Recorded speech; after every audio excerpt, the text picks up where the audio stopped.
Hello all of you, welcome back to my channel. मैं आज आप लोगों के लिए लेकर आ चुकी हूँ एक कलेक्टिव रीडिंग जिसका टॉपिक रहने वाला है स्पिरिट्स आपको क्या गाइड कर रहे हैं। आपके जो गार्जियन एंजल्स हैं, एंसेस्टर स्पिरिट्स हैं, डिवाइन स्पिरिट्स हैं, जिन पर भी आपका फेथ है वो आपको क्या गाइड कर रहे हैं। तो ये एक डिवाइन गाइडेंस है।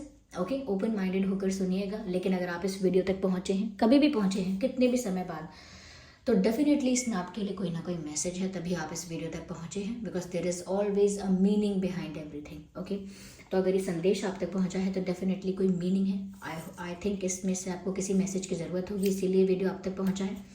ओके, और ये सभी जोडियक साइंस के लिए है। तो आपका कोई भी जोडियक साइन हो, ये रीडिंग आपके सिचुएशन के साथ रेजोनेट कर सकती है।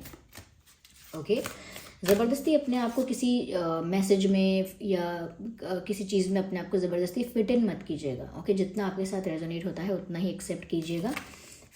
चलिए, तो हम यहाँ पे रीडिंग स्टार्ट करते हैं, देखते हैं स्पिरिट्स क्या गाइड कर रहे हैं। ओके, गाइडर्स, इतने बड़े कार्ड्स हैं, ये मेरे हाथ से बाहर है। Okay, let's take one more card.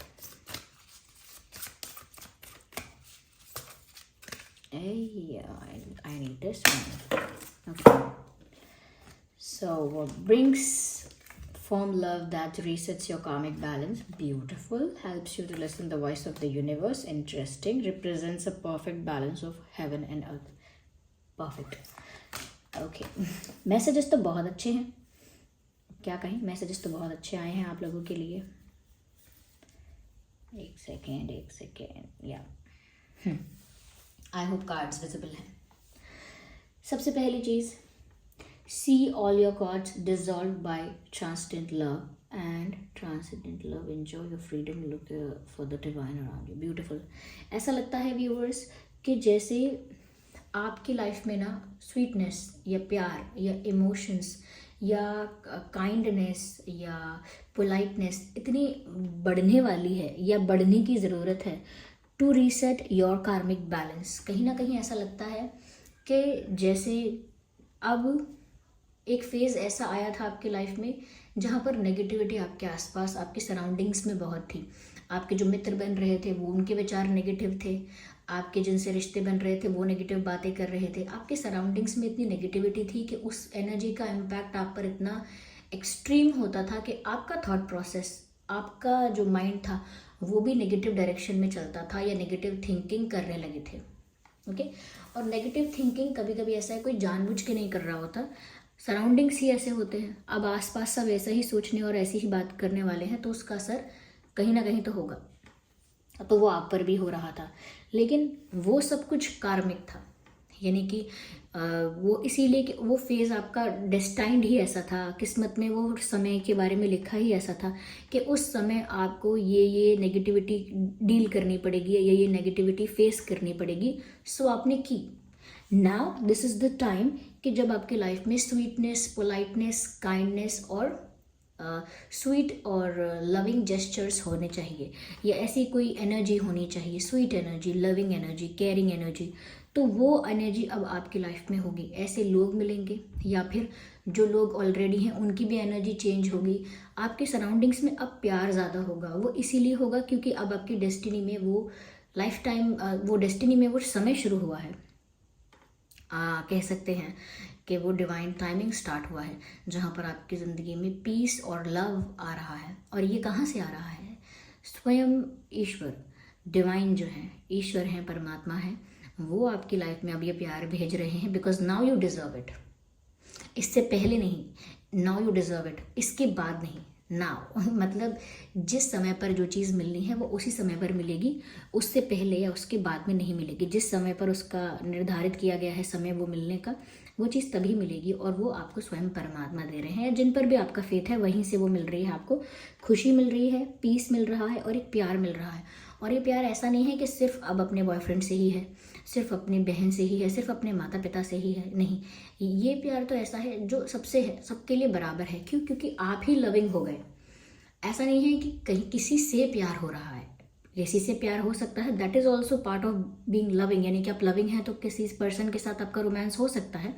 ये भी चीज़ पॉसिबल है इस सिचुएशन में कि जो और आने वाला है आपकी लाइफ में वो प्यार आ रहा है तो किसी पार्टनर के लिए भी आ सकता है। लेकिन डिवाइन लव की बात हो रही है तो ऐसा लगता है कि जैसे आप अपने आसपास प्यार देखेंगे, महसूस करेंगे। क्यों? क्योंकि आपकी एनर्जी बहुत लविंग हो जाएगी और ये प्यार ऐसा होगा कि सबके लिए होगा। जानवरों के लिए भी वैसा ही, पेड़ पौधों के लिए भी वैसा ही, जीव जंतुओं के लिए भी वैसा ही, और सारे मनुष्यों के लिए भी वैसा ही। यानी समान भाव से देखेंगे आप, और वो समान भाव भी प्रेम का ही होगा। यानी प्रेम के पर्सपेक्टिव से ही, लव के पर्सपेक्टिव से देखेंगे। क्योंकि जो डिवाइन लव होता है उसका मतलब ही ये है कि जब परमात्मा किसी को प्यार करते हैं या परमात्मा अपना प्यार किसी को देते हैं तो वो वैसा ही देते हैं कि उस इंसान को सब जगह प्यार और अच्छाई दिखती है। कई लोग आपने सुना होगा, देखा होगा, हरि भक्ति करते हैं, और जो लोग हरि भक्ति करते हैं, श्री हरि की शरण में चले जाते हैं, उनके अंदर वो डिवाइन लव जनरेट होने लगता है। वो कहाँ से आता है? वो श्री हरि ही देते हैं। और जब वो जनरेट होने लगता है तो उसके बाद उस व्यक्ति को हर चीज़ में अच्छाई, हर चीज़ में डिविनिटी, हर इंसान में, कोई गुस्सा कर रहा होता है उस इंसान में भी वो डिविनिटी ढूंढ लेता है कि ये तो मेरे कोई कर्मों का ही है, वरना यहाँ तो एक तरह से श्री हरि ही मुझे पनिश कर रहे हैं मेरे कर्म के लिए। कुछ भी सोचता है वो, लेकिन डिविनिटी से बाहर नहीं निकलता, उस डिवाइन एनर्जी से बाहर नहीं आता है, उस डिविनिटी में ही रहता है। उसके साथ कुछ गलत होता है तो कहता है जो हरि की इच्छा। तो मतलब वो उस हर चीज़ में उसके साथ जो होगा उसमें डिविनिटी ढूंढ लेगा। इसीलिए यहाँ ऐसा लगता है आपकी लाइफ में भी उसके साथ जो होगा वो ऐसी हर चीज़ में डिविनिटी ढूंढ लेगा। ऐसे ही आपकी लाइफ में यानी देवता ढूंढ लेगा, और आपकी लाइफ में भी ऐसा ही होने वाला है कि आप भी, आपकी लाइफ में डिवाइन लव आने वाला है। तो अब हर तरफ आप उस लविंग एनर्जी से देखेंगे, उस काइंड एनर्जी से देखेंगे। दया आती है तो ये नहीं कि सिर्फ अपने जानवर पे आती है या सिर्फ कुत्तों पे आती है, दया आएगी तो सब पे आएगी। कई लोग ऐसे होते हैं ना, डॉग्स के लिए ज़्यादा काइंड होते हैं, सेंसिटिव होते हैं, लेकिन बाकी जानवरों को सोचते हैं कि इनके बारे में क्या सोचना। तो ऐसा नहीं है, आएगा तो भाव सबके लिए आएगा और समान आएगा। तो ये पीस आपके लाइफ में आएगा, ये प्यार आपके लाइफ में आएगा, जो कि किसी के द्वारा क्रिएट किया हुआ नहीं है। आप कोई पर्सन आपको देखा बड़ा अट्रैक्टिव है, बड़ा अच्छा है, आपके अंदर प्यार आ गया, तो वो प्यार नहीं है। मतलब आप उसे कह सकते हैं, लेकिन वो अट्रैक्शन जो भी फील हुआ है या जिस तरह की भी वो फीलिंग्स जनरेट हुई हैं, वो किस तरह का प्रेम है, किस लेवल का है, वो वैसा ही है। यानी कि मटेरियलिस्टिक लेवल तक या बहुत लिमिटेड लेवल है। मटेरियलिस्टिक तो नहीं कह सकते, मटेरियलिस्टिक नहीं कह सकते, लेकिन एक लिमिटेड है, वो एक लिमिटेड अमाउंट में है, एक लिमिटेड क्वांटिटी में है, एक लिमिटेड दायरे में है। ओके, एक सेट ऑफ बाउंड्रीज के अंदर है। लेकिन जो प्रेम आपको डिवाइन दे रहे हैं, अपना प्रेम आपको सौंप रहे हैं कि मेरा प्रेम तुम रखो, लो ये रखो तुम तो वो प्रेम आपको सौंप रहे हैं, तो वो ऐसा ही होगा कि जिस नज़र से वो दुनिया को देख रहे थे परमात्मा एक समान, वैसे ही उस नज़र से फिर आप देखते हैं। So that's beautiful. आपकी लाइफ में ऐसा प्यार आ रहा है जो बहुत स्पिरिचुअल है, बहुत डिवाइन है, तो ये तो आपको कंग्रेचुलेट करने वाली बात है। ओके, तो अब आपके आसपास अच्छा होगा। Helps you to listen the voice of the universe, ignite the codes of your master blueprint, access cosmic wisdom and enter higher service. Beautiful. कहीं ना कहीं व्यूअर्स यहाँ पर ऐसा भी लगता है कि जैसे जैसे आप इस डिवाइन एनर्जी में आते हैं या डिवाइन लव की एनर्जी में आते हैं, वहाँ पर आप समझ पाएंगे कि यूनिवर्स का आपके लिए क्या मैसेज है। देखिए, सबको यूनिवर्स की तरफ से यानी भगवान से मैसेजेस मिलते हैं, गाइडेंस मिलती है, संदेश मिलते हैं। बस डिफरेंस क्या है कि कोई लोग समझ पा रहे हैं, कोई नहीं समझ पा रहे, क्योंकि लोग स्पिरिचुअली अपने आप को इतना अवेक या इतना ग्रो नहीं करने देते हैं, या उस फील्ड में, उस स्पिरिचुअल एस्पेक्ट में इतना एक्सप्लोर करते ही नहीं हैं कि वो उस लेवल तक ग्रो करें जहाँ पर उनको वो मैसेजेस समझ में आने लगें, वो संकेत, वो साइन, वो थॉट्स, वो इंट्यूटिवनेस जो होती है, जहाँ से आपको पता लगेगा, जहाँ से आपकी इंट्यूशन से ही तो गाइड किया जाएगा, तो वो सब चीज़ें समझ पाएँ, उनको डिकोड कर पाएँ, वो एबिलिटी नहीं होती है, या होती है लेकिन उसको कहीं ना कहीं सप्रेस कर दिया होता है, या वो कहीं ना कहीं दब गई होती है नीचे। तो इसीलिए बस इतना ही डिफरेंस है कि लोग समझ नहीं पाते। पर यहाँ पर आपके लिए है कि जितना ज़्यादा आप इस डिवाइन लव एनर्जी में ऑपरेट करेंगे, ओके, अब आपको ऑपरेट करना है इस एनर्जी में, जितना आप इस एनर्जी में ऑपरेट करेंगे वो विजडम आपके अंदर नेचुरली आएगी। क्योंकि जो इस डिवाइन लव में है वो वाइस नहीं है, ऐसा कैसे हो सकता है? डिवाइन लव को फील करना अपने अंदर, उसका आउटकम ही है कि आप वाइस हैं, और जो वाइस इंसान है वो ज़रूर विजडम उसके अंदर आएगी। तो यहाँ पर ऐसा लगता है कि आपके अंदर विजडम भी आएगी, और जो आपका हायर पर्पस है वो किसी के अच्छे के लिए, चाहे वो किसी का भी हित हो, किसी का भला हो, किसी का कल्याण हो, कोई अच्छा पर्पस आपका जो होगा, आपका हायर पर्पस जो है, आपके लिए जो हायर सर्विस है इस जन्म में जो आपको हायर सर्विस मिली है, वो आपको समझने में मदद मिलेगी। कई लोग कहते हैं मैंने ऐसे जीवन जिया, वैसे जीवन जिया, फिर मुझे मेरी ज़िंदगी का गोल, मेरी लाइफ का पर्पस समझ में आया कि मुझे इन लोगों के लिए ऐसा ऐसा काम करना है। कई एनवायरमेंटलिस्ट आए जो एनवायरनमेंट के लिए बहुत बहुत काम करके गए। कई लोग आए जो लोगों का बहुत फ्री में इलाज करके गए, लोगों के लिए बहुत लोग कई आए जो लोगों को एजुकेट करके गए, लोगों के लिए एजुकेशन के लिए बहुत सारी पॉलिसीज़ आइडियाज़ बना के गए बिना किसी स्वार्थ के। और भी लोग आए जिन्होंने सोशल रिफॉर्म्स किए, यानी कि सोसाइटी को रिफॉर्म किया, जहाँ पर लोगों के लिए बेहतर सिचुएशंस बनी, अच्छी सोसाइटी बनी। तो बहुत लोग आए, अपना अपना योगदान दिया, क्योंकि अपनी लाइफ का अच्छा पर्पस समझा। और वो पर्पस वही जिसमें सबका कल्याण इन्वॉल्व है, जिसमें सबके लिए अच्छाई इन्वॉल्व है, सबका ही अच्छा होना चाहिए इसमें। ये जो अच्छाई है, ये जो पर्पस है, वो सिर्फ मेरे और मेरे परिवार तक सीमित नहीं है, इसमें सबके लिए अच्छा होना चाहिए। और ये पर्पस ऐसा होना चाहिए जिसमें किसी का नुकसान ना हो, कि भाई हमने तो पर्पस अचीव कर लिया अपना, अब आपका इसमें नुकसान हुआ, इसमें मैं क्या करूँ, कि भाई मैंने तो पेड़ लगा दिए, लगाने थे मुझे, अब आप यहाँ पर प्लॉट नहीं बना पा रहे हैं, अपना घर नहीं बना पा रहे हैं, तो मेरी क्या गलती है? ऐसा नहीं। अगर पेड़ लगा रहे हैं तो सबका ही इसमें फ़ायदा हो रहा है। या हम इलाज कर रहे हैं किसी को पढ़ा रहे हैं, या किसी के लिए और कुछ कर रहे हैं, फूड के लिए अवेलेबिलिटी बढ़ा रहे हैं, कुछ भी कर रहे हैं किसी के लिए, किसी भी वे में, किसी को कपड़े पहुंचा रहे हैं, किसी को खाना, किसी को कुछ भी, कैसे भी, किसी भी तरह से, तो उससे क्या हो रहा है कि सबकी हेल्प हो रही है और किसी का उसमें नुकसान नहीं हो रहा है। तो जिसमें किसी का नुकसान ना हो और सबका कल्याण हो, वही एक हायर सर्विस आपकी हो सकती है, वही एक आपका हायर पर्पस हो सकता है।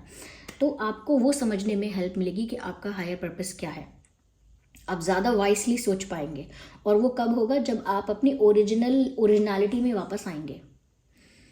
ओके, ओरिजिनलिटी में वापस आना पड़ेगा पहले, वहीं से पता लगेगा कि आपका रियल पर्पस क्या है।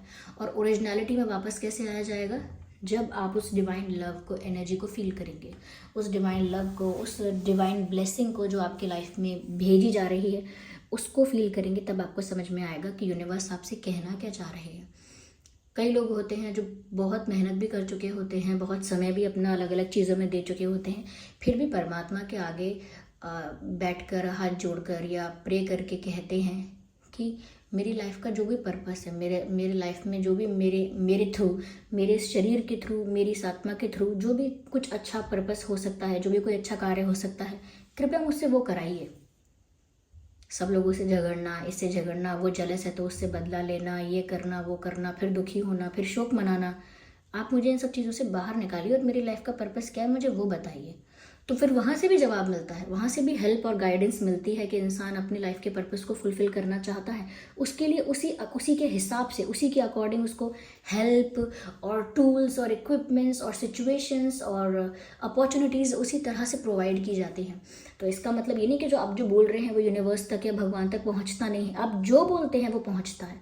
लेकिन जब जब आपकी डिमांड कोई स्वार्थ की डिमांड होती है, वो फुलफिल इजीली नहीं होती। अगर आप अभी प्रे करेंगे कि मुझे ना इतने लोगों के लिए प्रबंध करना है, इतने लोगों की हेल्थ के लिए प्रबंध करना है, या इतने लोगों के खाने के लिए, पढ़ाई के लिए प्रबंध करना है, मेरी बड़ी इच्छा है कि मैं इन लोगों की हेल्प कर दूं, तो प्रभु मेरी हेल्प कीजिए, क्योंकि मेरे पास तो साधन नहीं है, मैं इनकी हेल्प कैसे करूं। अगर आप मुझे इस काबिल बनाएंगे या मेरे अरेंजमेंट कर देंगे कि मैं कुछ कर पाऊँ इन लोगों के लिए, तो मैं कर पाऊँगा।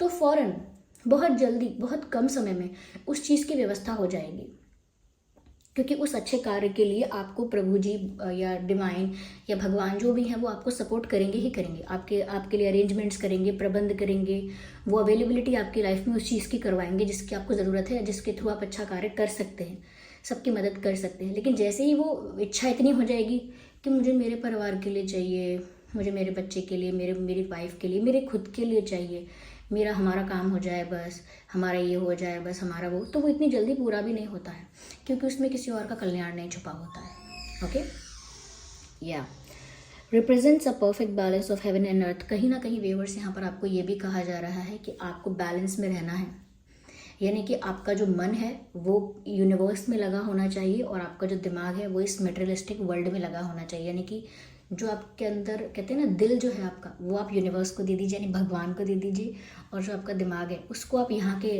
मटेरियलिस्टिक लाइफ के या जो अर्थ के जो हमारे कर्म हैं इनको पूरा करने के लिए यूज़ कीजिए। तो दिमाग का भी यूज़ ये नहीं है कि कोई गलत काम में होता है, दिमाग का यूज़ अच्छे काम में भी कर सकते हैं, अपना अच्छा हायर पर्पस पूरा करने के लिए भी कर सकते हैं। तो दिमाग को यहाँ छोड़िए संसार में, ठीक है, और जो दिल है उसे दे दीजिए परमात्मा को, यानी कि अपनी भावनाओं को, अपने मन को समर्पित कर दीजिए। तो ये थी रीडिंग। आई होप ये रीडिंग आपके लिए हेल्पफुल और रिलेटेबल रही है। अगर इस रीडिंग ने आपको थोड़ा भी गाइड किया है तो आप मुझे कमेंट करके ज़रूर बताइए। वीडियो को लाइक करना बिल्कुल मत भूलिए। अगर आप नए हैं तो सब्सक्राइब ज़रूर कीजिए। ओके, तो यहाँ पर जो आप चाहें कर पाएंगे व्यूवर्स, लेकिन ज़्यादा से ज़्यादा स्पिरिचुअल होना पड़ेगा। देखिए, जब भी कोई डिवाइन मैसेज आएगा वो अलग अलग हो सकता है आपकी सिचुएशन के हिसाब से कि आपको क्या करना चाहिए, किस चीज़ पर वर्क करना है, कहाँ ध्यान देना है, क्या आपकी लाइफ में आ रहा है, किस चीज़ के लिए प्रिपेयर रहना है। लेकिन एट दी एंड कंक्लूजन यही होगा कि आपको स्पिरिचुअल ज़्यादा होना है।